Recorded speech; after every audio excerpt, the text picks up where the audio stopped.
understanding. Tuesdays, 6 p.m. to 8 p.m. here on New Era TT Radio, Net Radio. Welcome to Drive Time Exchange. As rubber hits the road, hard talk meets great music. Monday to Thursday, 4 to 6 p.m. on Net Radio, taking you above and beyond.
All right, everybody, and of course, with that, we want to say a very special good afternoon to you as we welcome you inside of the Drive Time Exchange. Of course, you are here on New Era TT Radio.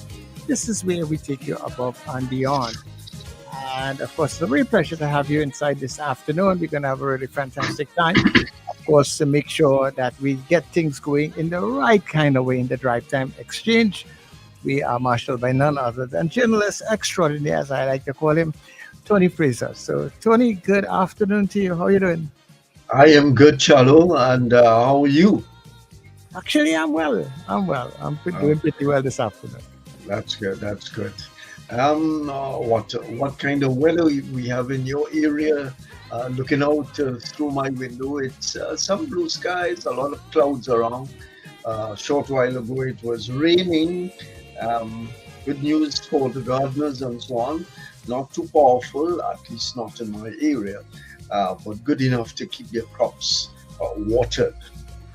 Yeah, well, my area is basically almost the same thing, a little drizzle at times, but mostly sunshiny today. Okay. And how is the Christmas season merging upon you? Well, right now I'm just kind of watching it. Yes. I've no real main plans with us yet. I'm just watching it. I suppose the only plans that you have for it now is to attract advertising for the Christmas season. Oh, well, definitely. We're in that kind of mood right now.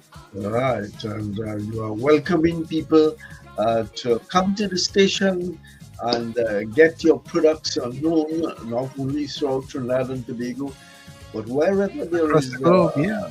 Yes. So go ahead and welcome them to come to your station. All right. Well, so people, you can do your Christmas advertising, intercarnival advertising right here with us on New Era TT Radio, because we have a really great reach. Of course, we are streaming on newerattradio.com. We are also on New Era TT Radio on TuneIn, so that way you get us on all your Google, Alexa devices. You get us on our platforms, YouTube, Facebook, and of course you get us on Gael Caribbean in the morning. So yeah, you can find us anywhere.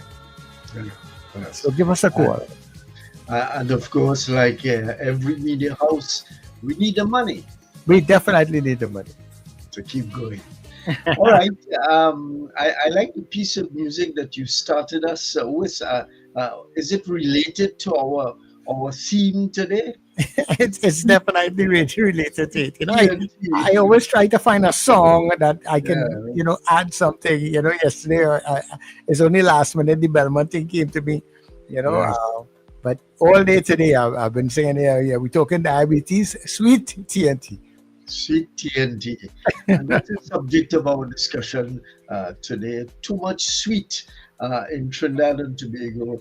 And of course, the related matter is diabetes. Diabetes is a condition that we know is very prevalent, not only in Trinidad and Tobago, but in the rest of the Caribbean. And this afternoon, we are talking with the president of the Diabetics Association of Trinidad and Tobago, Andrew Dhanoo. Welcome to the program, sir. Thanks for having me. Thanks for inviting me. All right.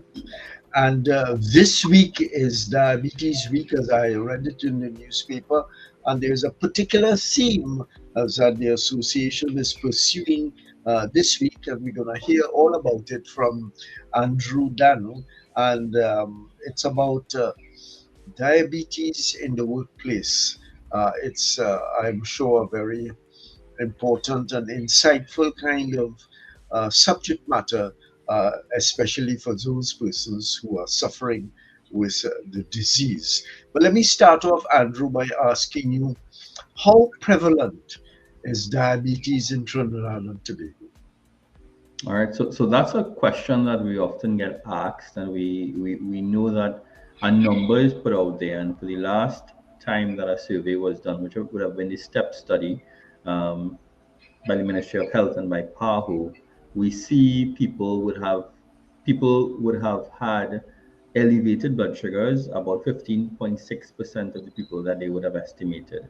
Now, 15.6. So that's a number that was found to have elevated blood sugars. Of course, there are other people who may not have fell into that category. The global estimate for Trinidad and Tobago by the International Diabetes Federation is about 15% as well, 15% of our adult population. However, we believe that the number is a little bit higher simply because many persons may also have pre-diabetes. And so that's something that I want to mention as well. But there was something that you mentioned, and I wanted to, in a sense, correct you, which is use the phrase suffering with diabetes. Okay. And we often don't want people to think that diabetes is going to cause you to suffer. Yeah. So the phrase that we use, of course, is people living with diabetes, because you can live well with diabetes. And that's what we advocate in the Diabetes Association. A very important point is that not everyone who is diabetic is suffering, of course. Like any disease, there are categories of people who are suffering, but not everybody. So it's not synonymous to say diabetics, all diabetics are suffering. Very important point. How does that figure compare with international figures or even countries around us? How does the 15.6% or 15%, whichever it is, maybe even 16%, how does that compare with other countries? Yeah. So countries which are similar to ours, so for example, Guyana, Barbados, Jamaica do have similar types of prevalences. Guyana, we believe, a little bit higher than Trinidad and Tobago. But again, we are higher than some of the other countries in the world. So for the US, for example, we're much higher than them, or significantly higher than them. So we do rank higher up in the ladder, but of course there are some countries in the world that have about 50% of their population with diabetes. So when you look at some of the South Pacific countries, some of those very small islands, we have that happening there. So Trinidad it's a big problem, because again, having about an eighth of your population living with diabetes and requiring treatment means that the facts show that most of our spend from the Ministry of Health is to treat people with diabetes and their complications. Because when you think of the complications of diabetes, you think of dialysis for kidney disease and kidney transplants. You think of diabetic eye diseases, glaucoma and cataract, and retinal detachments and retinal problems. We think of foot problems, and foot problems actually account for the majority of hospital beds. So the single issue that is going to result with having the most hospital bed occupation is actually amputations and foot problems. So again, and that's mostly due to diabetes. So diabetes affects the entire body, and again, there's so much consequence that can go along, and people can actually again suffer with diabetes. But we don't want anybody to suffer, because again, we know that living with diabetes means that once you're taking care of yourself, making the appropriate steps, taking the medication, making the changes, you're able to now live well with diabetes. Yeah. Okay, we're going to come back to some of the ill effects of diabetes in a moment. But what has been found as a main cause, or perhaps what have been the the causes for diabetes to have spread into such a significant portion of the population, 15%. And I don't know if you have a breakdown of ages of people who have the disease. Give us an appreciation of that. Yeah. So there are many reasons for the answers for that answer. Why is it that we do have a large number of people living with diabetes? And there are many reasons for it. Again, one could be genetic, meaning that we are susceptible to it, and our particular mix of people are more susceptible. People of Indian and African descent, generally more susceptible, more so people of Indian descent, and we've seen that. It could be, of course, that mix of your genetics or your hereditary factors, and also the environment. And the environment has a huge role to play, which is, of course, we are in an environment which is referred to as obesogenic. Obesogenic simply meaning that it results in obesity, it leads to obesity. And this is because we easily have calories that we could obtain. We easily can be able to get food anywhere, and food is rich in sugars, fats, and salts. And on the other side, it's very difficult to expend that energy. It's very difficult simply because most of us have jobs which no longer require us to move a lot. Most of us can get to the places we need to go without having to walk, or without having to expend calories because they sit in a car. So that society, that environment leads itself people gaining weight. And gaining weight actually is the number one reason why people develop type 2 diabetes. Type 2 diabetes being the most common form, and the form you will think about when you think of the preventable type of diabetes. So it's because of all of that, all of those factors, and everything playing a role, everything intertwining and resulting in the higher prevalence. And of course, I could go into much more detail, but I don't think we have the time to go through the reasons why our population and many populations around the world are now seeing explosions of diabetes and other non-communicable diseases. What about the age groups? Is it confined to older people, middle-aged people? I know that there are people who have been diabetic almost from birth, 2-3 years old. I know a good friend of mine, a significant national individual whose name I won't call, of course, said to me that he has lived his whole life knowing that he's a diabetic. So is there age group differentiation? Yeah. So yes. So again, in that question, there are a few things that I have to address. So one is that there are different types of diabetes. There are different forms of diabetes. Yeah. So there is a form which is autoimmune that you tend to develop very early in life. So for example, some people say you're born with it, but you're not born with it. But sometimes you develop it very young, from a few months old to a few years old. But often we see it the first onset when you're under 20 years, and this is type 1 diabetes. It's autoimmune. It's not because you gain weight. It's not because you eat bad. It's not because you didn't exercise. It's because of an autoimmune condition that we often don't know the trigger for. Sometimes the trigger could be a viral infection. Sometimes the trigger could be environmental. Sometimes it's just something genetic. So again, we need to understand that many persons, well, not many, because it only affects about 5 to 10% of people with diabetes who have diabetes is type 1. But again, I suspect that somebody who says they have diabetes from when they were a child, most often would be type 1 diabetes. Now, type 2 diabetes, which is what affects 90% of people living with diabetes, is actually what we used to think of as adult onset diabetes, meaning that it used to affect people in older age. But for the last 20 or 30 years, we are now seeing younger and younger people developing type 2 diabetes to the point where teenagers and young children who typically would have not presented with type 2 diabetes are now presenting with type 2 diabetes.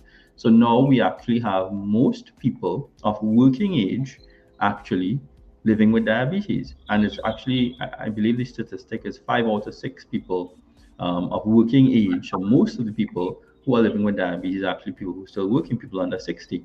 And I mean, that trend is moving towards a younger and younger population simply because, again, people are becoming unhealthier earlier and earlier in life. Yeah.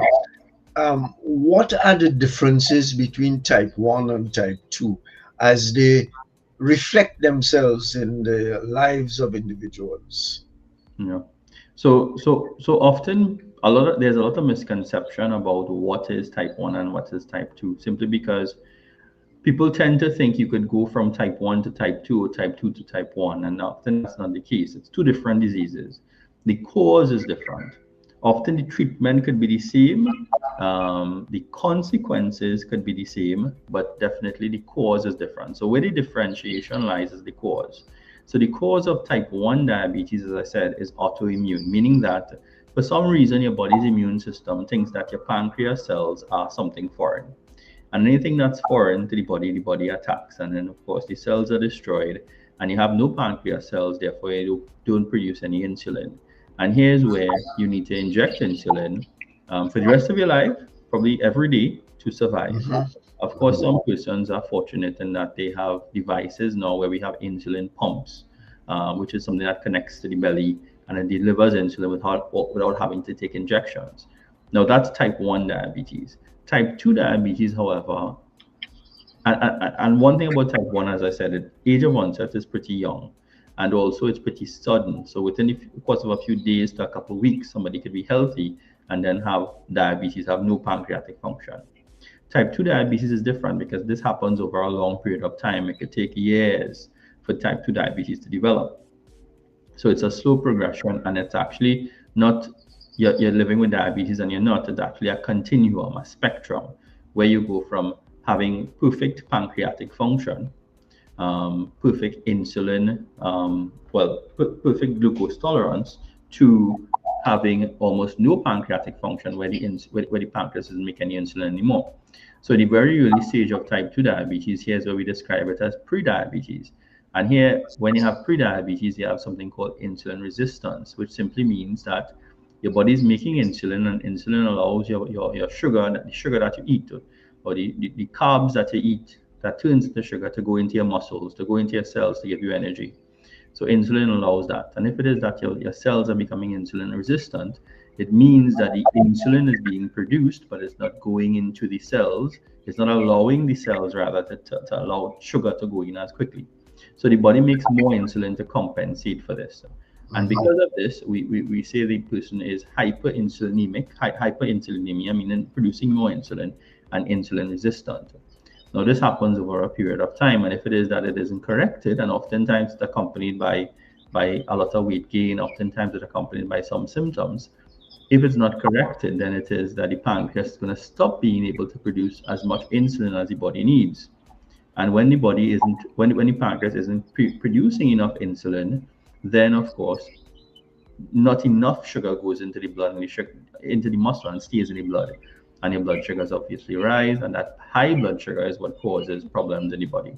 So again, the difference is the cause, but again, with type 2 diabetes, the treatment could be lifestyle intervention. It can be tablets, but also it can be insulin.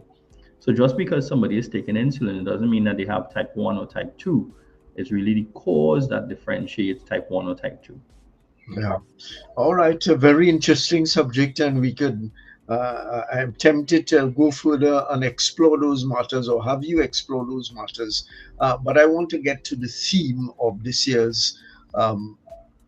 What's the right word? Recognition of the disease, and highlighting a particular time frame to focus attention on it. Of course, it is 365 days a year, but in a period of time, you focus on it to perhaps give people a greater awareness of it and how to deal with it.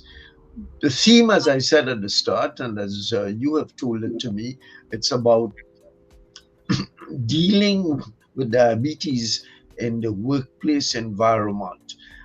First of all, why you're exploring this subject, and what are the circumstances that are important enough to focus on this? Yeah, and thanks for again highlighting this, because again for November, and yes, we do work with people with diabetes throughout the year. The Diabetes Association constantly does work around the country, together with other associations all around the world. And around the world, there's an international body called the International Diabetes Federation. We have over 200 diabetes associations around the world. Diabetes Association in Trinidad and Tobago is the representative in Trinidad. So the theme for the month, actually, because it's Diabetes Awareness Month, and World Diabetes Day is celebrated November 14th. So November 14th, which is this coming Friday, will be World Diabetes Day. So the theme every year is chosen by the IDF, by the International Diabetes Federation. And this year it was chosen to be diabetes in the workplace. And again, the reason why is because we realized because of international studies that were done that diabetes is tending more to develop in younger and younger populations. So we know that people living with diabetes are the people who are of working age. So because people also have to deal with living with diabetes and working, which of course presents its own challenges, we decided around the world to highlight this. We decided around the world to highlight the challenges that people living with diabetes have during work time. We have decided to also highlight the reasons or rather strategies that people with diabetes can use to be able to make that better for them, to make living with diabetes better for them. And of course, we have activities around that in Trinidad and Tobago and throughout the world. Mm-hmm.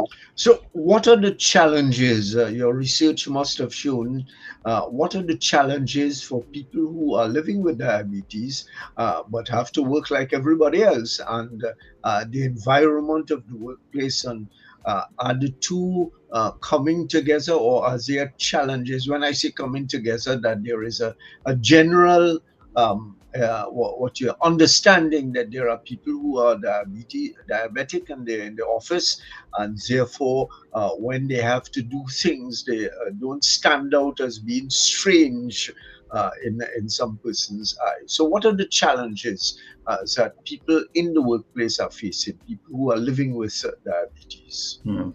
So quite a lot of challenges actually, and it depends again on how you are dealing with your diabetes. So for persons who may be on oral medications, on tablets, it may not be as difficult for them sometimes as those who may have to take insulin injections. Now, depending on your dosage, depending on your regime, there may be some persons who need to take insulin during the work time. Often it's not the case, but sometimes people do need to do that. Now, that means, of course, depending on the job that you have, it may be very difficult to do. Now, insulin, of course, is pretty easy now to administer, and when persons are trained to do it, then it's easier for them. But again, depending on the thing that you do, so if you're a construction worker on the outside and you have to be out in the hot sun all day, or even if you're an office worker and you're very, very busy, it might be difficult for you to remember to take those medications on time. I mean, besides the medication, is about taking care of yourself as well, because with dealing with diabetes, you also have to look at the body holistically. So you need to think about your exercise. You need to think about the foods that you consume. Now, again, because of the challenges of the job, you may have persons not able to do that. You may have persons not able to have enough time to exercise, or again, because of the type of job that they have, or maybe even the place that they live in Trinidad, because you know how much times or how much time people have to devote their life to sitting in traffic, and that takes away a lot from what they need to do. And getting to and from the jobs sometimes often take more time than you have for yourself. So it's very difficult to be able to do those things. We also know that there are challenges when people think that there's a stigma, or perceives the stigma of diabetes. So they don't want people to know that they're living with diabetes because they don't want to be blamed. They don't want to feel like they're less than. But of course, we're advocating for people to talk about your diabetes.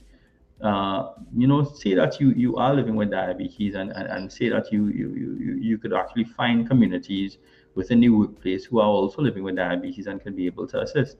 So there are many challenges again highlighted for the month, and again, this is why we are trying to find out some of the strategies people have been using to take care of their diabetes.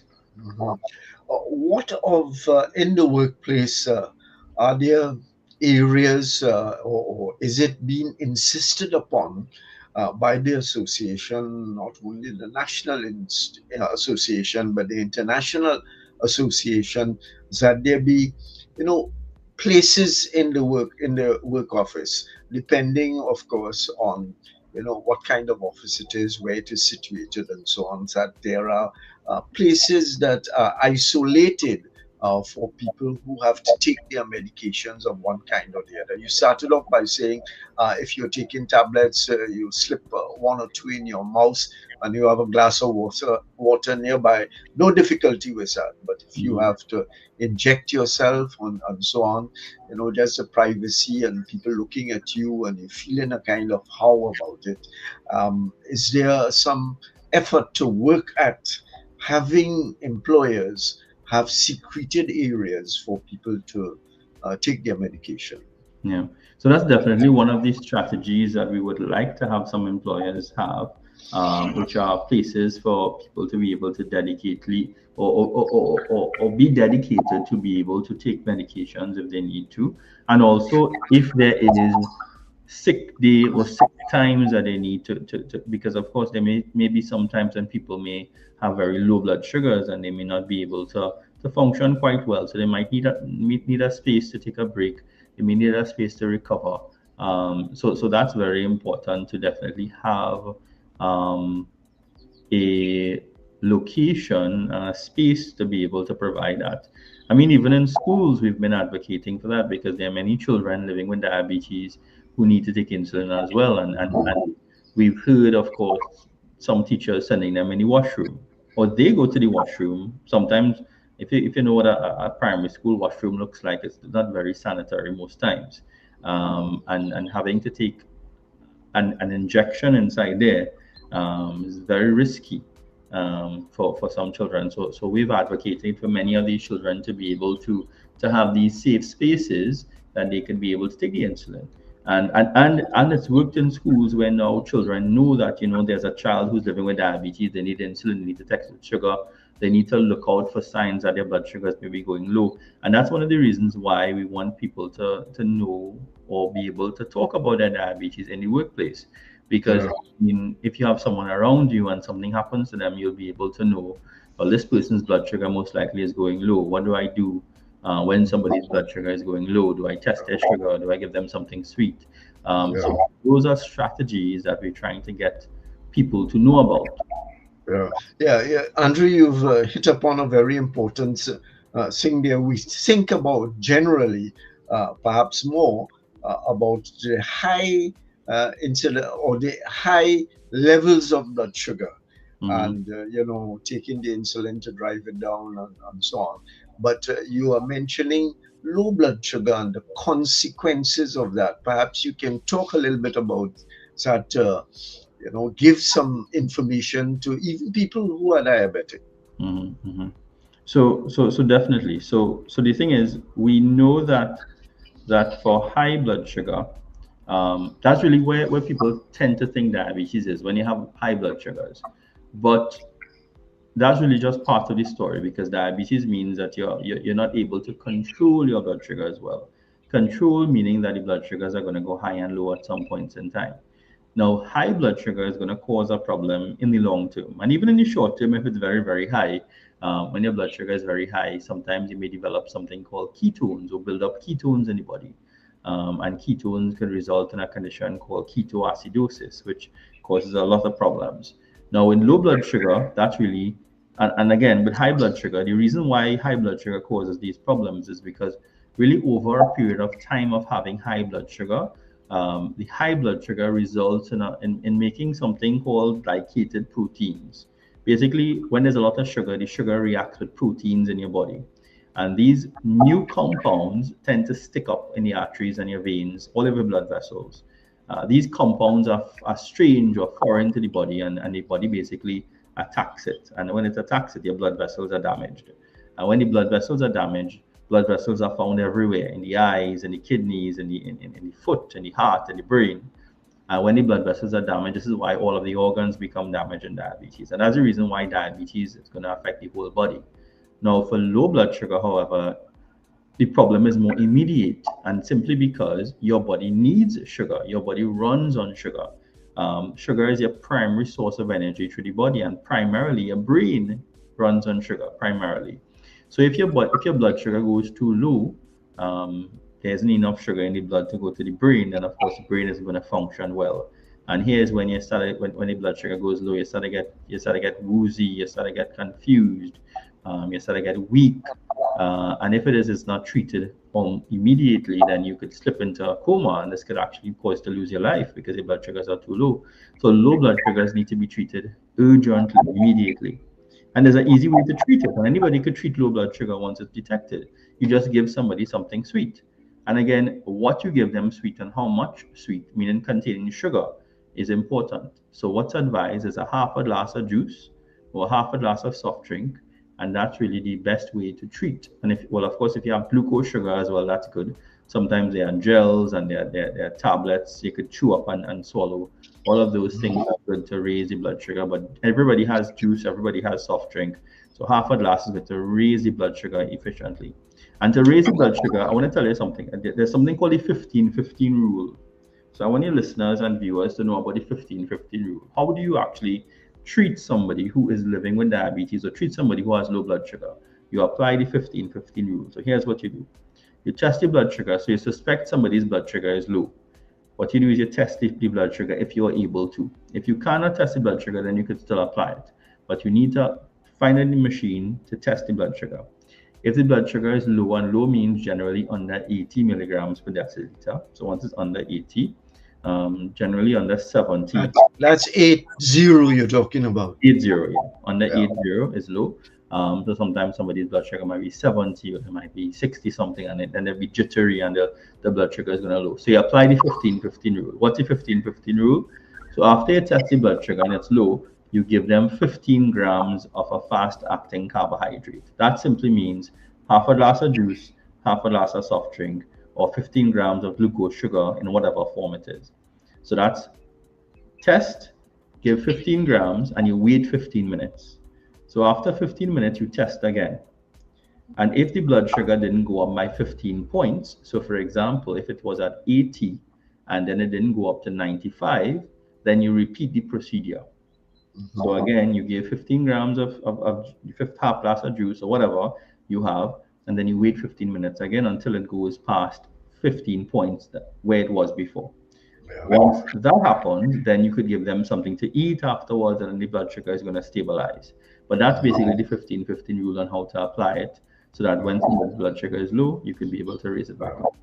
I get a sense, Andrew, that you were saying that, let's say it's at 80 or 70 or whatever the figure is, below 80, that you shouldn't overdo it. You shouldn't take two glasses of sweet juice, because then you're going beyond the beyond. It'll overshoot. It'll definitely overshoot. And then again, I don't want you to undershoot. So you don't want to be using certain things, because some people think having a dinner mint, a sweet tea, will raise your blood sugar. Now, a dinner mint, if it's not a sugar-free one, has probably 1 gram of sugar. You need 15 grams of sugar. Okay. So, and of course, because you need to suck on the dinner mint is going to take a long time to get into your bloodstream. So you want something like a liquid that's going to go in quick. So you don't want to have dinner mint. You don't want to have chocolate. Chocolate has too much fat in it. It's going to take too long to absorb. You don't want to have cake and those things. You want something quick. So something you can drink that has sugar in it. That's really what you want to do to raise your blood sugar. And a point to note there, if it is you're doing that to correct low blood sugar, you shouldn't be consuming juice and soft drink on a regular basis, because that's going to be raising your blood sugar unnecessarily. Yeah. All right. So we are talking about a very important subject, which we know that 15% of the population of Trinidad and Tobago has had or continues to have some problems with, perhaps many problems with, because as I understand it, it impacts on all of your body, all kinds of ways that you could not even think about. And one of the major things, we see people who have lost limbs, their legs, and I understand it goes from a toe. It can go from a toe to the whole leg, increasingly up as the disease sets in. Just to indicate to our listeners and viewers that we are talking about the subject, and the subject is about diabetes in the workplace. And we have with us Andrew Dhanoo, who is the president of the association, the Diabetics Association of Trinidad and Tobago. And if you feel that you want to know something a little bit more of the disease and how to live with it in a good kind of quality life, then you can call us. So let us go for a small break now, Sir Charles. In between the time, you can give to we have about 15 minutes left in the program, give to our listeners and viewers the number to call to get in to talk with. All right, well, we will be back shortly.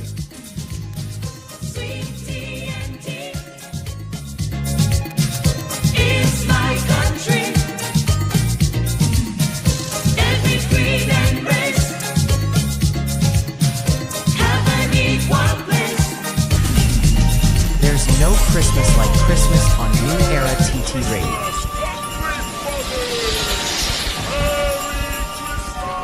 Laughing children tug at Mr. Santa. Teddy bears. Feel the laughter, the lights, the love. That's what Christmas feels like. Christmas Eve, casually I was walking down the street. One Christmas Eve, casually We keep the joy alive and the music playing all season long. Merry Christmas from your friends at New Era TT Radio, taking you above and beyond. Your only foul to watch corn is coming to an end. Beginning with the final two at Cipriani College on Saturday the 15th of November at 8:30 p.m. and Sunday the 16th at 6:30 p.m. to see the funniest play of the year at Cipriani College. Final two shows. Tickets available at K Square Fashions, West Mall, Eastgate, Brentwood, Jubilee Railway to Napuna, Electronics Ariba, and Tony's Florals Val Park and Sharpley Auto Services. Box office at Cipriani College opens from Wednesday the 12th of November, 12 noon to 6 p.m. daily. Don't miss the number one play of 2025. Ho, ho, ho! This Christmas, small businesses, this one's just for you. Get your brand, your product, your business in front of thousands every single day on New Era TT Radio, NETT Radio, and Gaia Caribbean TV. And here's the gift you've been waiting for. Radio and television advertising has never been more affordable anywhere else. We are talking unbelievable real rates. Prices no one else can offer you for primetime slots that put your business right where your customers are watching and listening. So call us today at 299-5156 and turn your Christmas into real results and real profits with affordable advertising, so you too can say Merry Christmas.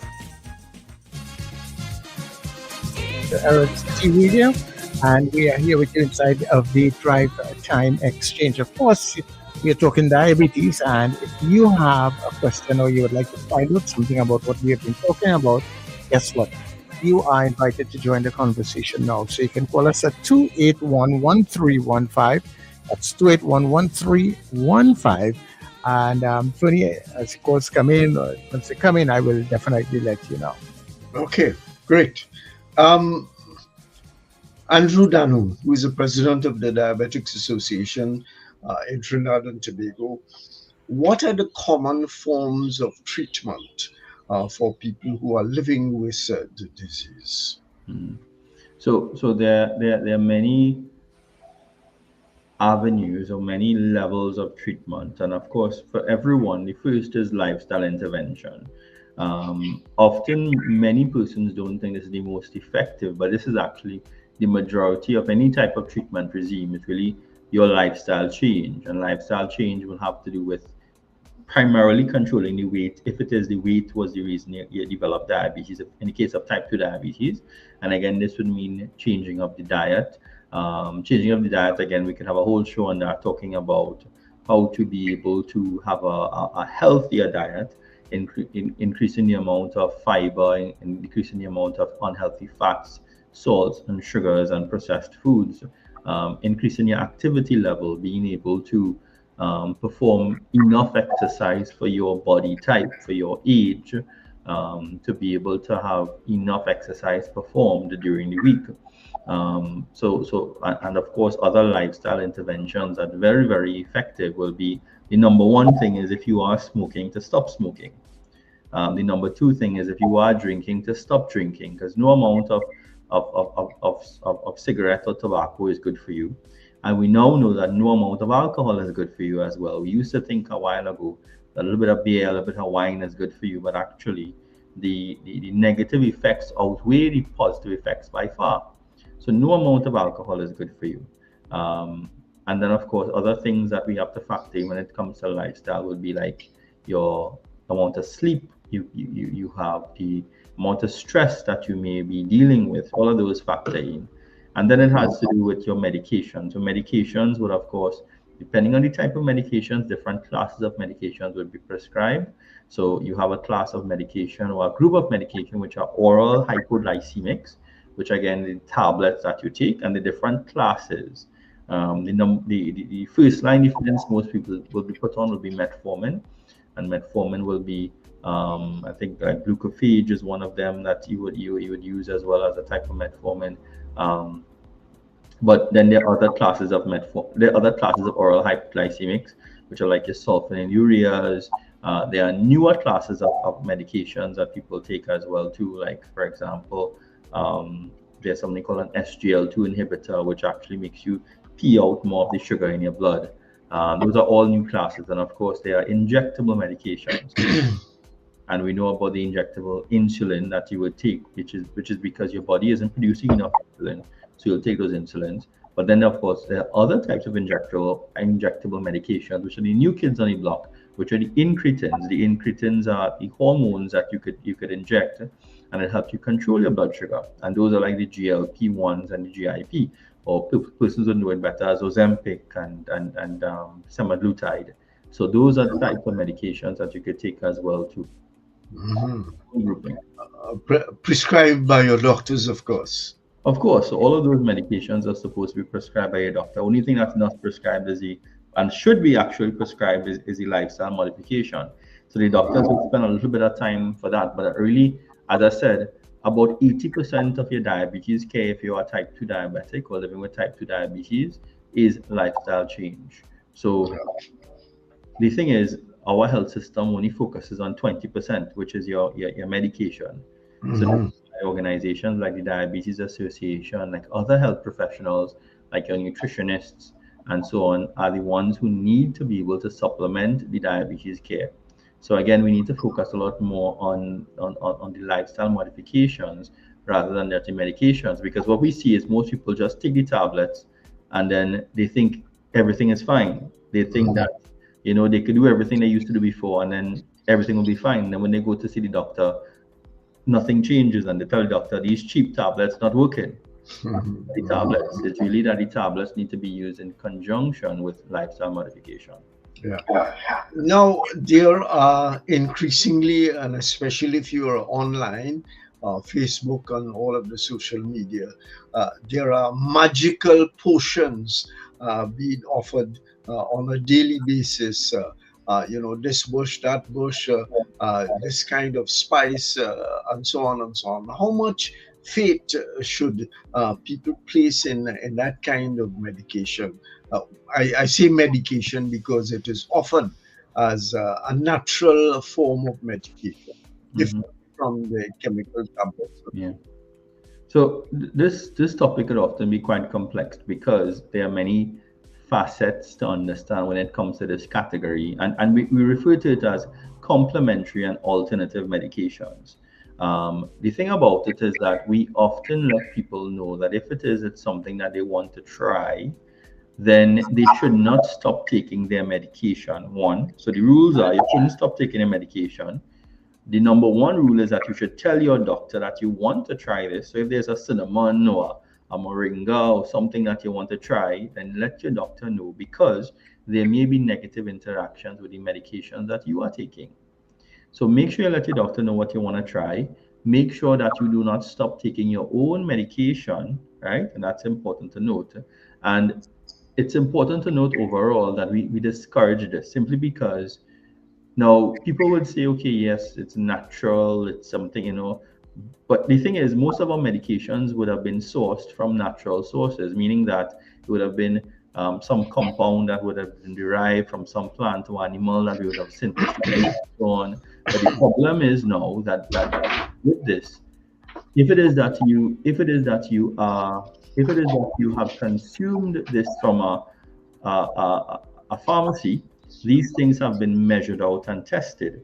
Now, if it is you go in your backyard and you pick something or get something from a bush medicine doctor somewhere, one, you don't know what's inside there, and two, you don't know what the dosage is, because the dosage is very important, and dosage really means toxicity, because something could be good for you in a lower dose and at a higher dose could actually cause lots of harm. So that's important to note about what you take, and again, letting your doctor know that you are trying to take something or trying to include something in your regime. What of fruits? I mean, or vegetables? Things that we have all the time and which have no negative impact on us. But we hear that if we we take more fruit, one type of fruit or the other, more vegetables and so on.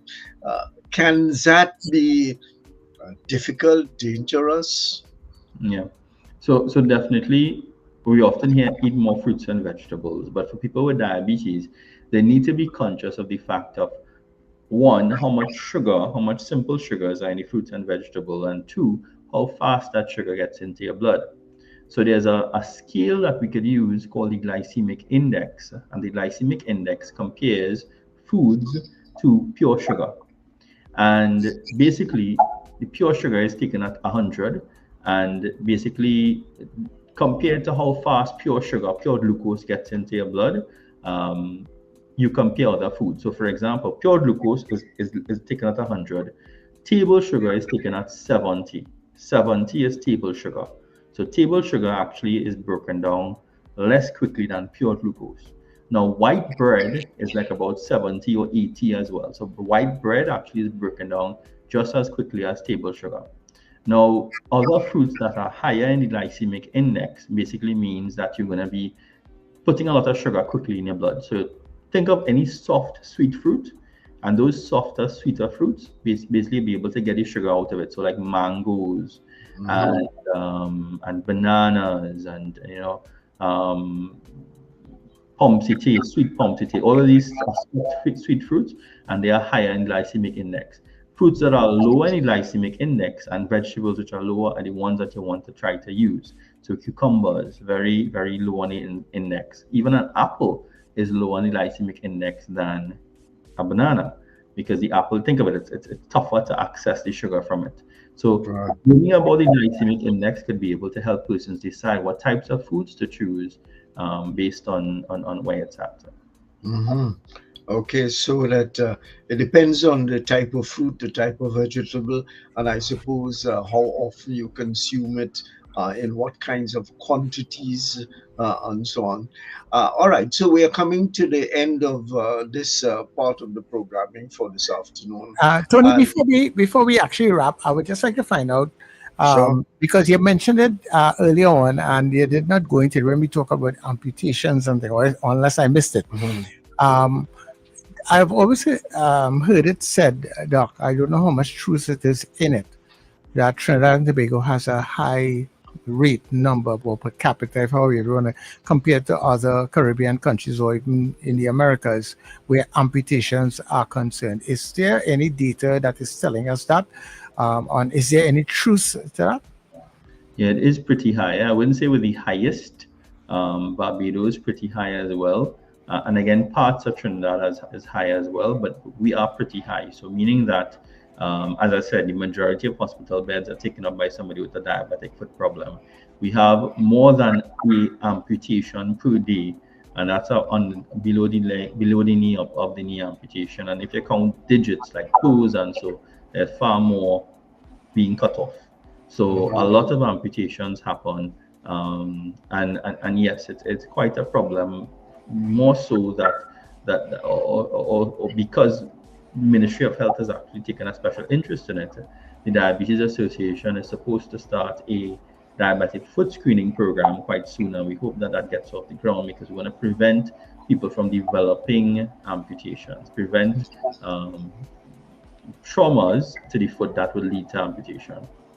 But what is causing that compared, I say we are not the highest, but to other places, let's say in the Americas that may be more developed, yes. What it is with us, why we are having that said? Is this something that we are lacking, equipment-wise, medication-wise, what it is? Again, many reasons for this. One could be definitely, and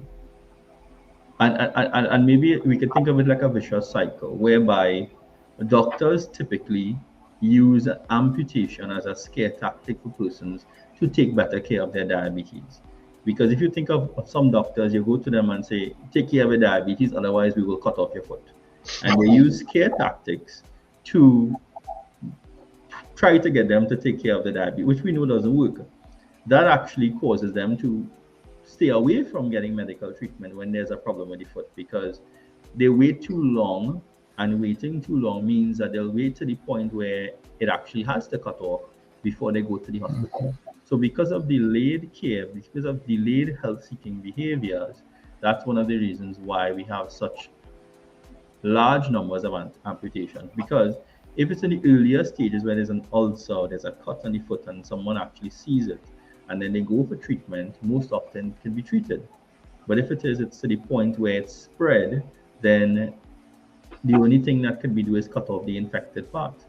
So we need to be cognizant of that. And again, there are many people who have to play a role here to make some changes here, including the doctors, including the society, including people themselves. Because again, we spoke about complementary and alternative medicines. People might want to put wonder of the world leaf and wax and different things but it doesn't work. So we need to know that, you need to go quickly as soon as possible. When you do see something, you need to check the feet regularly, and of course, go to get care, go to get help when you need the help. Yeah. All right. Well, it's been a very insightful conversation this afternoon, and we want to wish the association all the best, and of course, all of the persons who have the disease and how they affect their lives at the workplace, and still be able to take their treatment, still be able to, as you said, I almost called you doctor, as you said about sleeping, about the medications, about care, on all of those wonderful things. But we must not wait until the next year for World Diabetes Week or month or whatever it is to talk about these things. So I'm sure we're going to invite you back once again to give us an appreciation. Andrew Dhanoo, who is the president of the Diabetics Association in Trinidad and Tobago. Thank you very much for being with us and sharing your Thanks for having me. All right, Charlo. So we have a second part of the program, which we are going to move completely away from medication. Well, I said that, and maybe I have to withdraw it because we are talking about music, and music is known to be a special kind of medication for the body and the soul and the mind on all of that. So we take a break and look for our guest, a gentleman called Mark Jeffers, and he's in the north of the hemisphere living his life, but he's very much in spirit in Trinidad, and he has been putting out some music for viewers and listeners, and we're going to hear from him something of the music that he has most recently put out. Okay, well, we will be back shortly while we wait on our guest getting inside.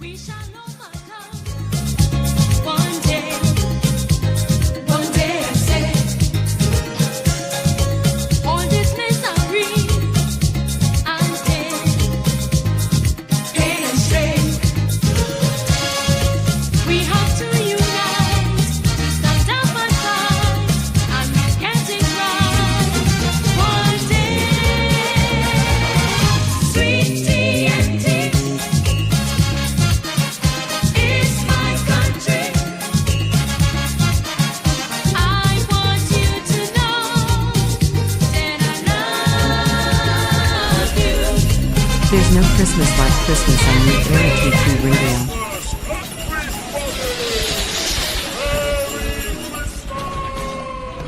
The other day I went Venezuela and I fall in love with a señorita. I hardly know the lingo, but I really know what she know. It's a time for giving, caring, and sharing. It's things like this that get me mad. Who stole the rubbish from my yard? A time for loving and remembering what really matters most. Greater than from our family to yours. Merry Christmas and a blessed season from New Era TT Radio. NETT Radio.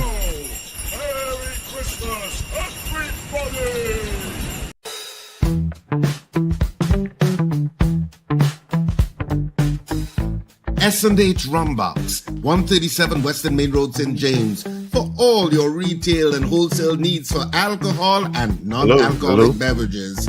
Call us at 686-0599 or visit us at 137 Western Main Road, St. James. S&H Rumbox, drinking out of the box. Charmflair Auto Services Limited, your one-stop auto repair shop. Located at number 1 Industrial Lane, Charmflair, right opposite the brewery on the Eastern Main Road. Yes, we do it all. Repairs to all makes and models, from your everyday sedan to SUVs, light trucks, pickups, and panel vans. We're also the sole distributors of Devante tires, certified VTS inspection station, plus a wide range of services: oil change, front end and suspension repairs, tune-ups, tire alignment, batteries, electrical work, radiator and cooling system, AC repairs, and accessories galore. We offer pickup and drop-off service too. Call us today at 662-6545 or 662-6572. Follow us on Instagram and Facebook. Charmflair Auto Services Limited, number 1 Industrial Lane, Charmflair. We do it all. Your totally found to watch corn is coming to an end. Beginning with the final 2 at Cipriani College on Saturday the 15th of November at 8:30 p.m. and Sunday the 16th at 6:30 p.m. to see the funniest play of the year at Cipriani College. Final 2 shows. Tickets available at K Squared Fashions, West Mall, Eastgate, Brentwood, Jabini Railway to Napuna, Electronics Ariba, and Tony's Florals Val Park and Charmflair Auto Services. Box office at Cipriani College opens from Wednesday the 12th of November, 12 noon to 6 p.m. daily. Don't miss the number 1 play of 2025.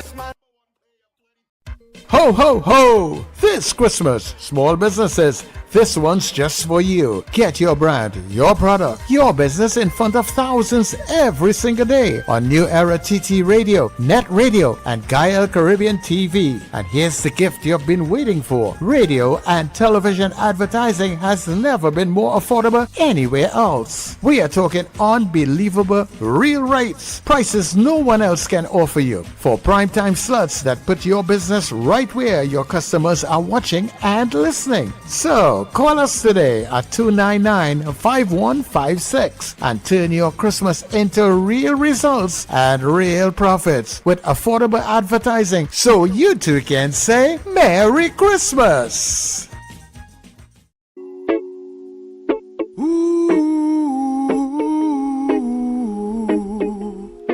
Oh yeah, yeah. Ooh, my girl, shake it off. We're gonna have a weekend. No more work until Friday evening. Find a dress. We're hitting the city tonight. Hey, out the road and on to King Street dining. Summer vibes and holding hands and walking. Add some spice. We're gonna get busy tonight. So let me kiss you under moonlight. I got something special for you, girl, and you know that I'm your one time.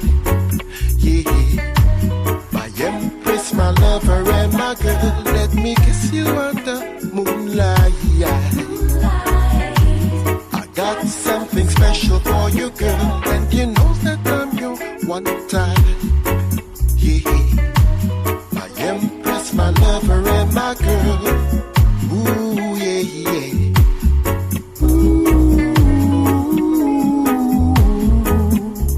All right, just to welcome you back.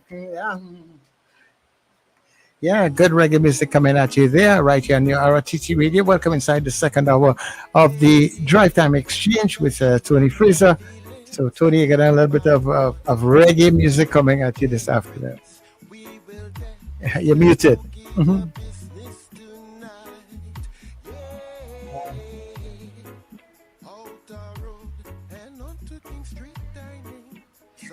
Tony, if you hear me, your microphone is muted. Sorry. All of that talk was wasted for a moment. yeah. You gotta get back over all that.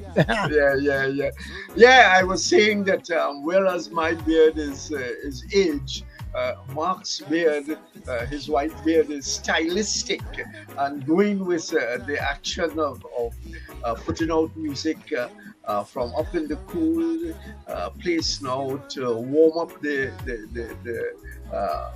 environment. Mark Jeffers, he has just put out some music, not for the first time. He has had some music before that, some presentations and so on, and he has now put out this piece. So welcome to the program, Mark, and we invite you to talk about the music. What are some of the things that you attempting to say in this music that you just put out there? Tell us all about it. Well, first of all, this song that you're playing now, this is Empress. This is just what I'm actually trying to say is let's have an evening. Let's have a lovely evening out in the city and have a good time with your significant other. And in this case, it was my wife, So what actually influenced me to write this song was it was a Friday evening and we were looking for something to do. And I took a walk and music came to my head and this song, this is the result of it, So I ended up going to a producer, a guy by the name of Orville Wiz Malcolm, a very well-known reggae producer in Toronto, because this is where I am, and we figured it out, and this is the product. And I have to say, in this song there were also some fantastic melodies, some fantastic harmonies, and that was done by Karen Jules, a friend of my wife's. So I'm telling you, this song Empress is all oriented in love and family and friendship. So definitely good vibes with this song. Well, feel free, Mark, if Ayana is around anytime, to bring her into the picture too, so our audience can see and feel what you're talking about. Well, Empress is not here. Empress is not here, unfortunately. But she may be here soon, so she may walk into this. She walk into the studio, as it were. Yes, yes. But Mark, we know that you've produced music before. Is this a talent that has come to you, or it has been in your life from boyhood, or it's now flowering at this point in your life? Well, it's amazing when you as you grow in life and you have conversations and you realize that not everyone thinks like you. So this started from childhood. I'll always make up songs in my mind and instruments and I knew I want a drum here. This is at a very young age, but everything was in here, So this started as just a passion and love for something that just naturally resonated within me.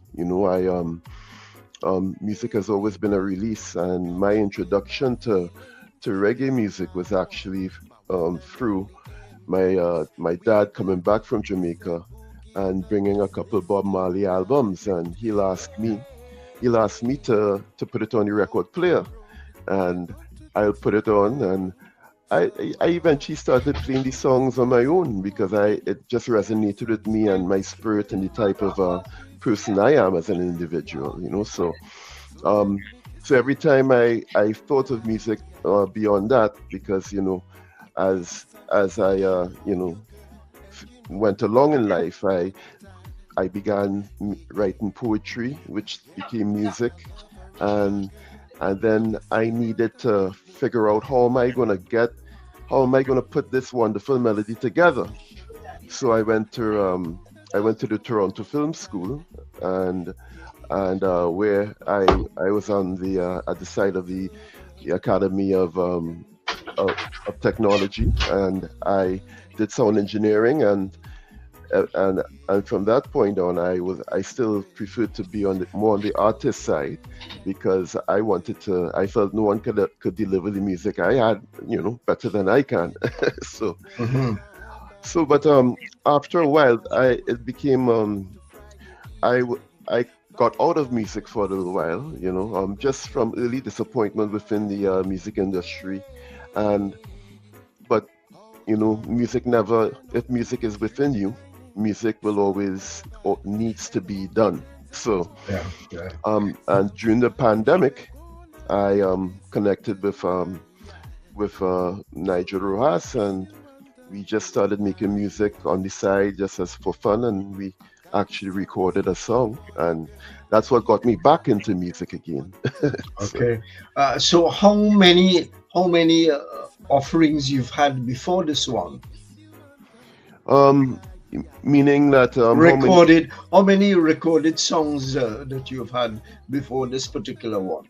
Oh man, I've recorded a lot of music in the studio, but this song Empress, which was released on September 26th, was actually my first single I ever released. Well, I should say knowingly, because I hopped on a rhythm, and in reggae you have these rhythms. I hopped on a rhythm in 2007, but totally forgot about it until I saw myself on Spotify. So yeah, but Empress is the first single I've released. Right.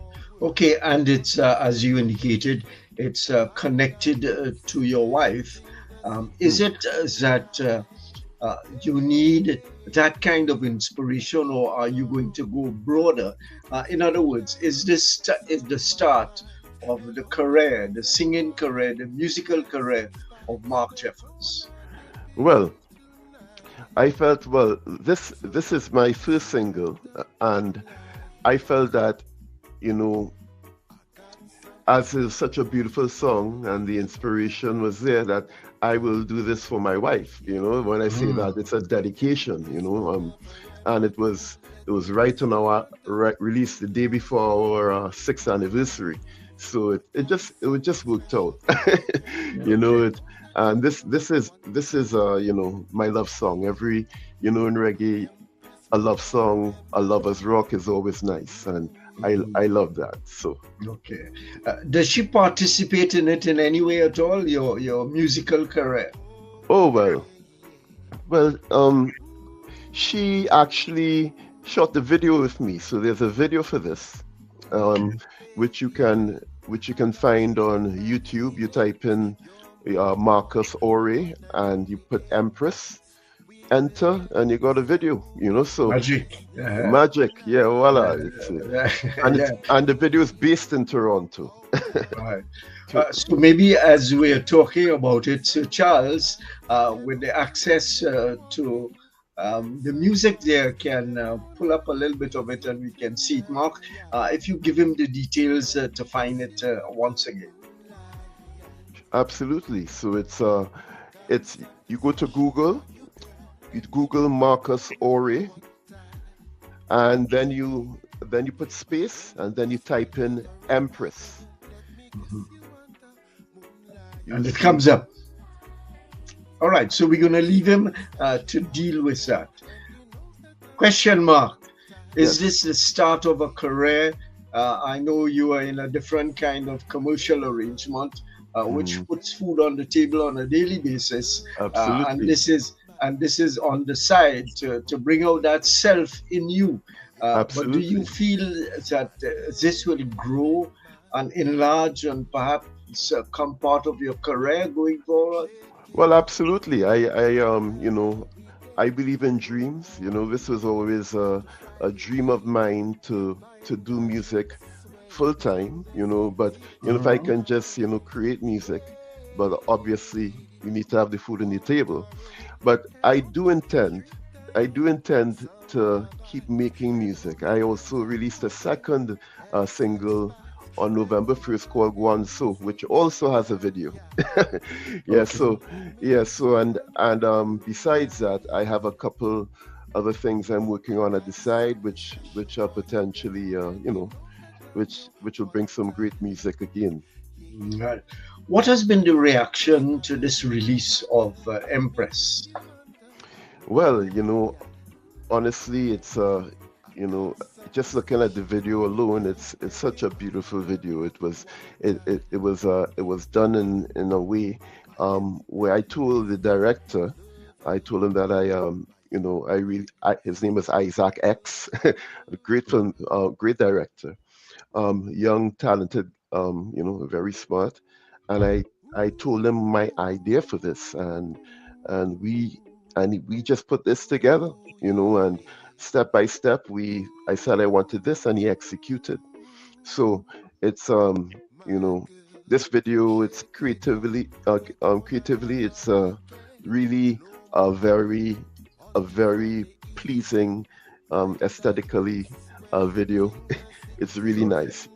Right. Is it available commercially in music shops, online?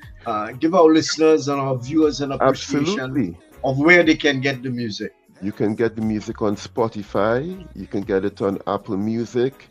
You can get it on Tidal, all music platforms, and you can get the video on YouTube as well. So it's a few clicks away. And how have the sales been going so far? Well, it's as it's a single, it's my first. I'm still gaining momentum, right? So it's definitely picking up within Toronto, in terms of listeners, and when I'm able to look at my my Spotify artist profile, I see that lots of the streams are coming from Toronto and also Trinidad as well. But surprisingly, you also see, you see people are streaming from Europe, and because when you get access to those stats, so it's just good to know that it's getting around. It must be encouraging to you as a new artist putting music outside there, knowing that there is appreciation for it coming from people who are enjoying the music. Oh, for sure, 100%. It's like it's very pleasing to know this. And I this is what I want to do. I want to keep bringing music, bring creativity. How I'm inspired to write. I want to bring this because I believe this is me sharing some beautiful ideas with whoever wants to listen. So yeah. If you like, you've said that from a small boy you always you were attached to the music and so on, but it seems it has taken a little while for you to get to the point where you can make commercial ventures out of the music and putting it there. Does that mean that in your mind this will grow as you grow?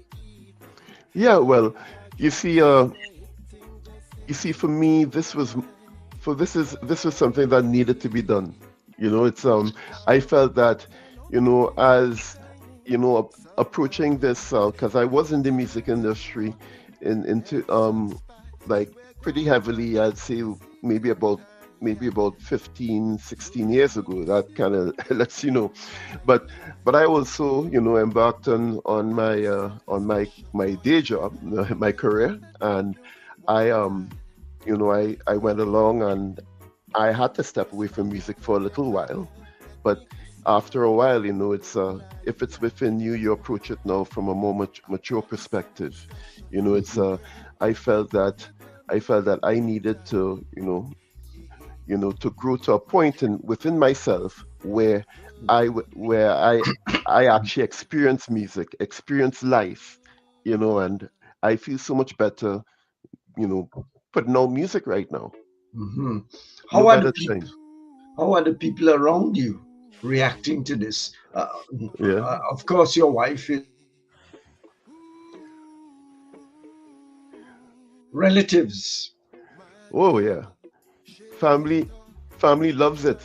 Wife loves it. I mean, she has a whole song for her, and so now we joke, we call her Empress. It's she doesn't. It's like she no longer has a name. It's Empress. Excuse me, Empress. So it's really they love it. Everyone's really loving it. And the family, friends, people I don't know. I had my first experience of someone I didn't know, giving me a compliment on my music based on, I guess, the videos getting around and the song getting around. So it was good. It was good to know. A new and interesting face and image, making the music in far off cold Toronto. How does it feel to be doing this away from home? And when I say away from home, I mean Trinidad and Tobago. No, I really feel this, as inspired. You can do this anywhere, but I am I am so open to sharing my joy, my music, because it's a pride. It's I'm a proud Trinidadian. With a touch of reggae. and located in the cold. And located in the cold, yeah, for sure. But the ties are strong to home, so. Right. So Charles, I think we need to play some more of the music and surely invite those who want to have a conversation with Mark about his music to join us and engage in the discussion. So some more of the music of Mark Jeffers, put out recently, and the title is called Empress.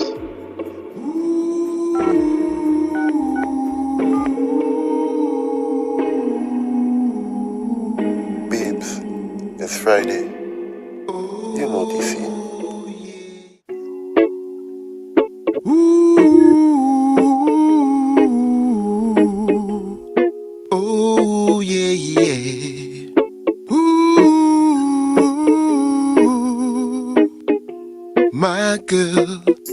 Shake it off, we're gonna have a weekend.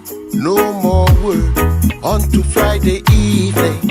Find a dress, we're hitting the city tonight.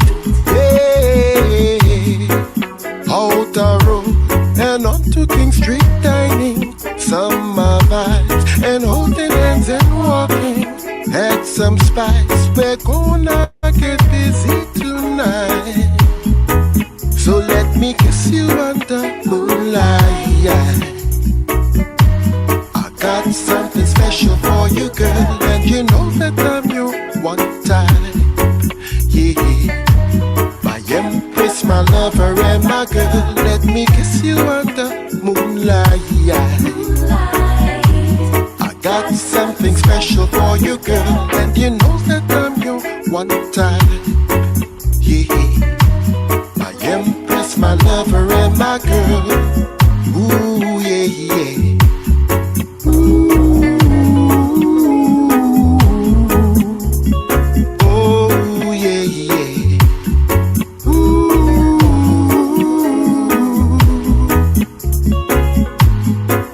Baby girl, I got you in my feelings. You're my one and only empress. We will dance and boogie the business tonight. Yeah, out the road and on to King Street dining. Summer vibes and holding hands and walking. Add some spice, we're gonna get busy tonight. So let me kiss you under moonlight. I got something special for you, girl, and you know that I'm your one type. Yeah, my empress, my lover, and my girl. Let me kiss you under moonlight. I got something special for you, girl, and you know that I'm your one type. Yeah, my empress, my lover, my empress, my lover, and my girl. Oh yeah, yeah, my empress, my lover, and my girl. Shake it off, we're gonna have a weekend. No more work, on to Friday evening. Find a dress, we're hitting the city tonight. Yeah, out the road and on to King Street dining. Summer vibes and holding hands and walking. Add some spice, we're gonna get busy tonight. So let me kiss you under moonlight. I got something special for you, girl, and you know that I'm your one type. Yeah, my empress, my lover, and my girl. Let me kiss you under moonlight. I got something special for you, girl, and you know that I'm your one type.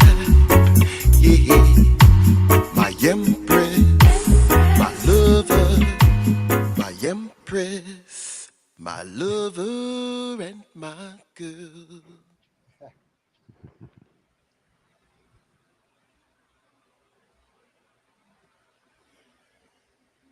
Yeah.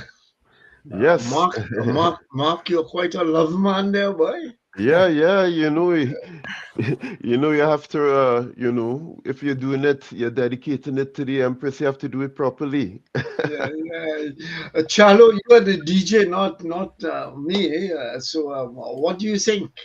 Actually, it's an excellent song. And in watching the video, I saw the video before, because I now realized that somebody had sent that video to me a little while ago. So the video, when I saw it, I said, "Oh, so this is the song." I didn't link it before, but yeah, nice. Music is good. The production quality is excellent. So I hope it goes as far as you would want it to go. I am sure that you want to have a conversation with Mark, ask him something, As I said, you're the DJ. I am the guest. We talk about Of politics and course. economics and those kinds of things. You're the senior here, Charlo. Go ahead. Go ahead and talk to I the mean, man. like, I think you asked Mark probably all the right questions already. Oh, yeah. Where does the inspiration come from? The writing. How long did it take you to put this song together, Mark? To actually write the lyrics? Because I know in writing the lyrics, you write it, then you have to rewrite it, then you have to trim it, then you have to retrim it, and do all different kinds of stuff. So to get that final lyric content there, how long did it take you to do that? Well, okay, I'll just put it this way. If you really, well, for me, if I know exactly what I want to put together, I put that together. I put that song together within an hour because in terms of lyrics, I wrote it within an hour. I already knew the melody. So my process basically, it goes like, usually my inspiration will come from a little walk. I get a little tempo. I get an idea for a song, and then once I get that idea, I get a hook, and then the music comes along because I think of I think of how I want it to want it to be pictured, how I'll picture the scenario, and I will write it melodically, if that makes sense. Yeah. Yeah, it does. It does. Yeah. And I'm surprised you did it so quickly. Like, Yeah, no. Yeah, when the lyric is true to you, it's quick for me, to put it together. Yeah. Okay, and the musical part of it now, you did it like, I know a lot of things are happening, things Yeah. are exchanging online, so some people are not actually going into studios to do stuff. Yeah. Producer send stuff, I do voice and I send it, and that's all. Is it that kind of way? Well, I did it. I went into the studio and I told my producer, Orville. I told him, listen, I have this idea for a song, and he said, okay, well, what's the melody? So I told him the melody, and he picked it up on the guitar, and we figured it out. We figured it out, because a reggae melody, it's pretty consistent, So we figured it out very easily. But I have to say, musically, he put it all together, and he did a fantastic job. So, he has to take a lot of recognition for that. How difficult, Mark, is it to get recorded in Toronto? You're not in Trinidad. You have friends and relatives all around. You know about the studio and all of that. I don't know if it's different in big, cold Toronto. Yeah, well, here they were, first of all, if you're anyone can do production now. It seems like, in the or can do it at home anyway. You can make music anywhere. This is how technology has advanced. So when you actually connect with a good producer now, who because Orville Malcolm, he's a Juno winning producer, which is the Canadian equivalent to a Grammy winning producer. But instead of the Grammy, we get the Junos. That's the Canadian equivalent. So it was basically like an interview. He just wanted to know, before we did anything. We spoke on the phone, and then we went to the studio. We spoke again. Then he said, okay, so you have any you have any ideas for music or anything? I said, and then those two songs came to mind, so Empress came about. That's one song we did. And then the other one was a song called Guanso, which is more of a social commentary. Reggae, of course, so it's yeah, it all came together, and I'm just happy with it. That's the process, and I'm happy that he actually, he felt it was worth his time, and because I knew it would have been. So, What of the cost of producing something like that? this? Is it, I'm not familiar with the music industry. Is it that the Mm. producer takes up the cost of producing this, or is it a cost that you, the artist, you have to Yeah. bear? No, no, that's me, the artist. This is what I had to bear. It's because at this time, you always this to me was an investment in something that I saw can potentially be great. It's because I'm I have so much music that I love to share, and like when you put something together, you think it's like and you really you're passionate about it. This so when you people feel it in your music. So for me, I will continue making music. Uh, Yeah. yeah. I understand, Mark, all of the love for the music and the expression that you want to put out there and all of that, but it has to make a financial sense at some point in time, does it? Oh, absolutely. Yeah, that's why I have a day job. So, yeah, yeah, this is why I have a day job. It always has to make sense, but it's also for me. It was something that I felt that I will approach now at this point of where I'm at in my life. I felt that this was a great investment in me. And as long as I can make music, and it's financially viable. It's I will absolutely continue putting it out there, and everyone will be able to get it on the Apple Music, Spotify, and hopefully my island of Trinidad and Tobago. It catches on, and everyone enjoys what I'm putting out, because it's always about something positive for me. Yeah. So. Talking about Trinidad and Tobago, have you had any? I presume the music is available online. Have you had any reaction from Trinidad and Tobago friends, relatives here who you've informed about the music and therefore they're seeking it out?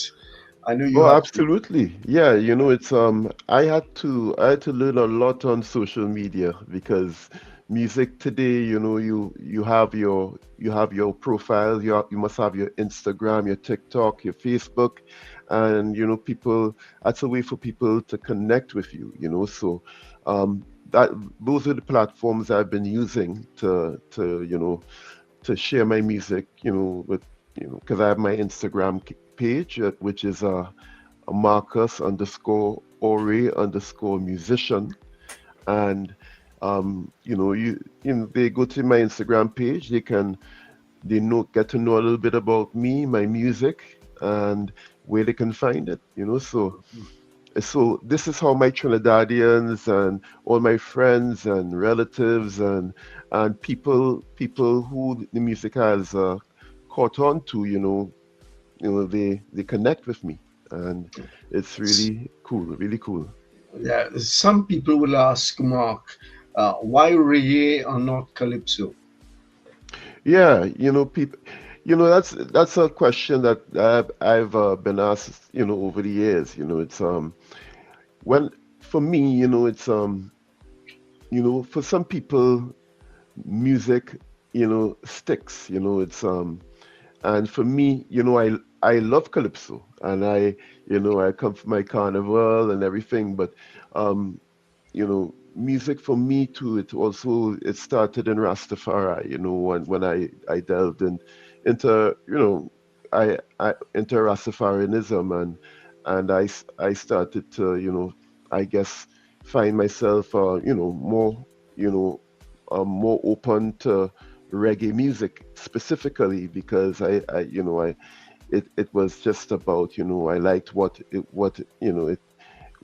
the real foundation reggae was about. I connected with it, musically and lyrically. So this is how I just created music, like from that standpoint. And it's I mean, I'm pretty versatile, but at this point, this is how I connect in terms of delivering my music. This is your expression at the moment. Yes, this is it. Yeah, this is my expression at the moment. All right. Chalo, anything else you want to ask of Mark or have a chat with him on? Feel free to go ahead. Well, actually, I have the other song, so let me play the other song and then we'll come back and chat now. Okay, sure.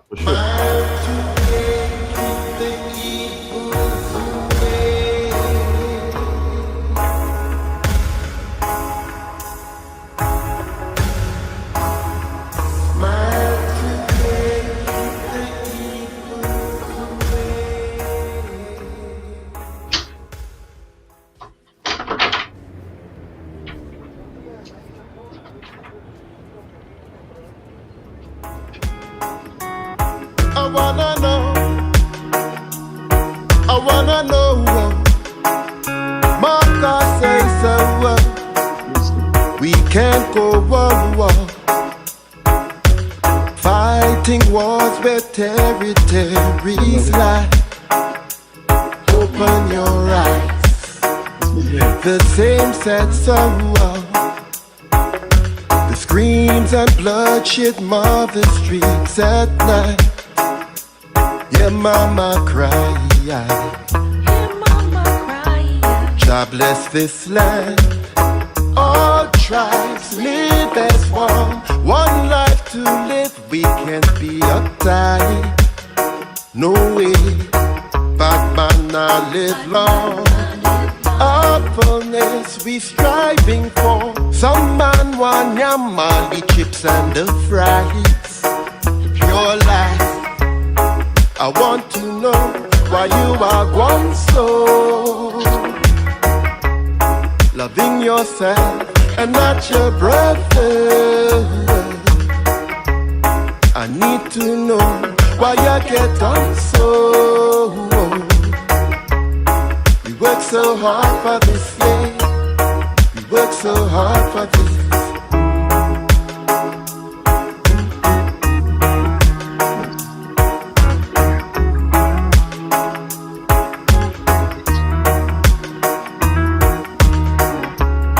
Tribal war, fighting our brothers, killing one another.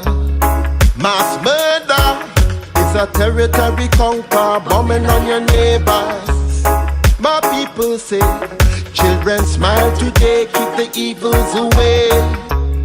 Philosophy, children smile today, keep the evils away. Some man have evil thoughts, the blood now reach the heart. I scold destructive thoughts. The man who calls the shot. I want to know why you are gone so. Loving yourself and not your brother. I man wanna know why you get on so. We work so hard for this, yeah. We work so hard for this. I want to know why you are gone so. Loving yourself and not your brother. I need to know why you get on so. We work so hard for this, yeah. We work so hard for this. We work so hard for this, yeah. We work so hard for this. We work so hard for this, yeah. We work so hard for this.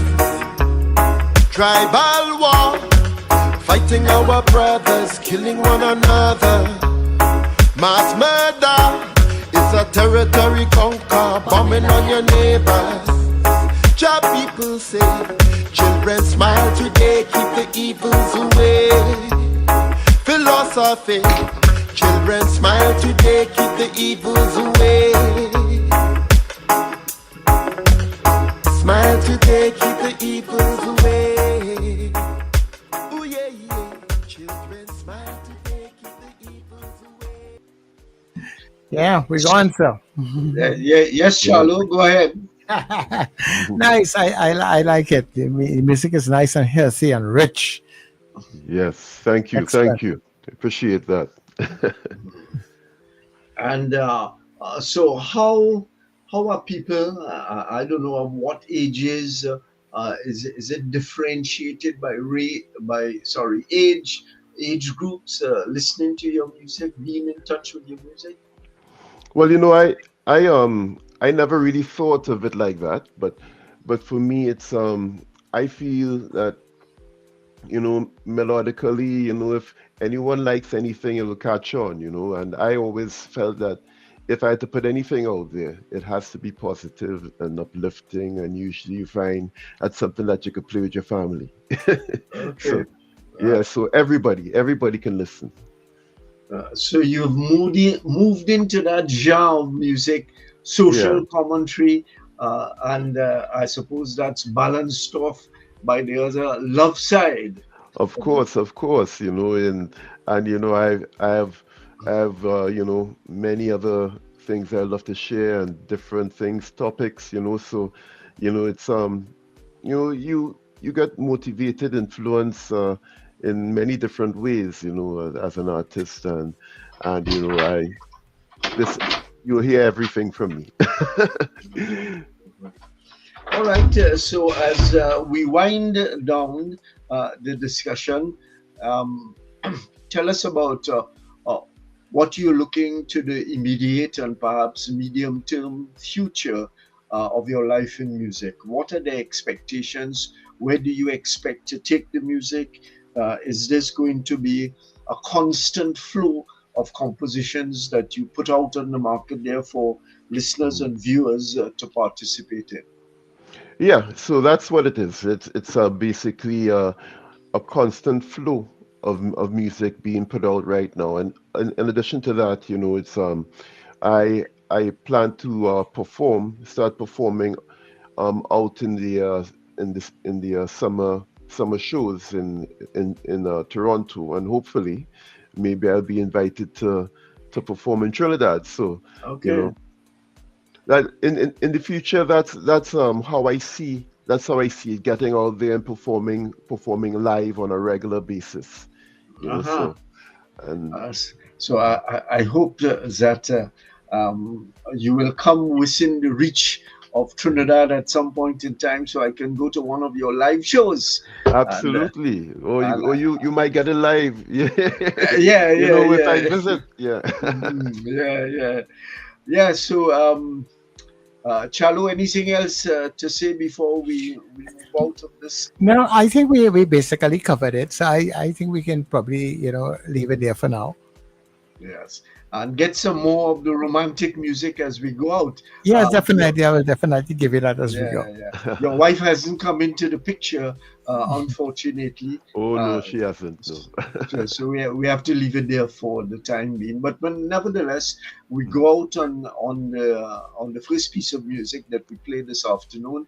And to our listeners and our viewers, you're talking to Mark Jeffers this afternoon, who is out in the cold in Toronto, but nevertheless keeping warm with the music of the region, the music of reggae, the music of Jamaica, the music of Caribbean. And here is wishing you, Mark, a successful second career as you move into the music fully. Absolutely. Thank you so much, and thank you all for having me. It was a pleasure. And I hope to connect with my island very soon, musically. Okay. Yes. Thanks so much. Take care. Take care, guys. Thank you so much. Shalom. Okay, thank you very much, Tony. Thank you very much to Mark, and of course our other guests earlier on. Keep it here on New Era TT Radio.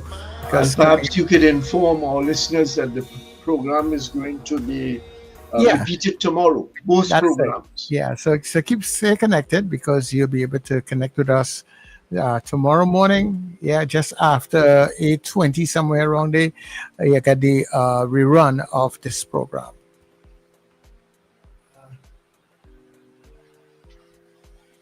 All right, so let's see, I get it back up on the inside. Something didn't want to go. So we're leaving you with this one this evening. Babes, it's Friday. You know the scene.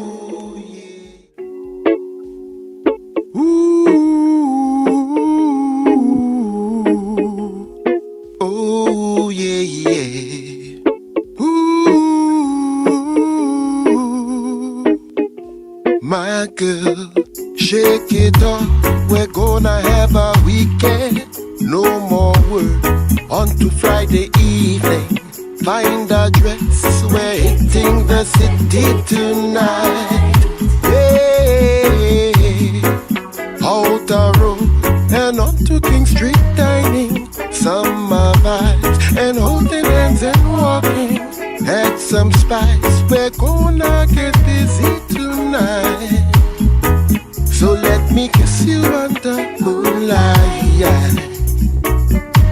I got something special for you, girl, and you know that I'm your one type. Yeah, my empress, my lover, and my girl. Let me kiss you under moonlight. I got something special for you, girl, and you know that I'm your one type. Yeah, my empress, my lover, and my girl. Ooh, yeah, yeah.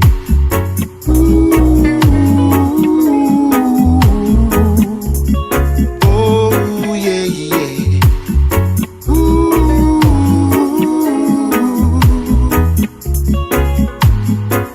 Baby girl, I got you in my feelings. You're my one and only empress. We will dance and boogie the business tonight.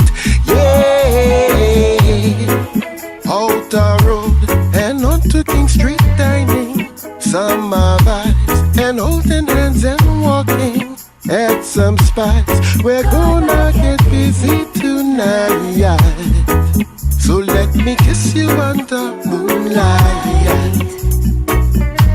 I got something special for you, girl, and you know that I'm your one type. Yeah, my empress, my lover, and my girl. Let me kiss you under moonlight.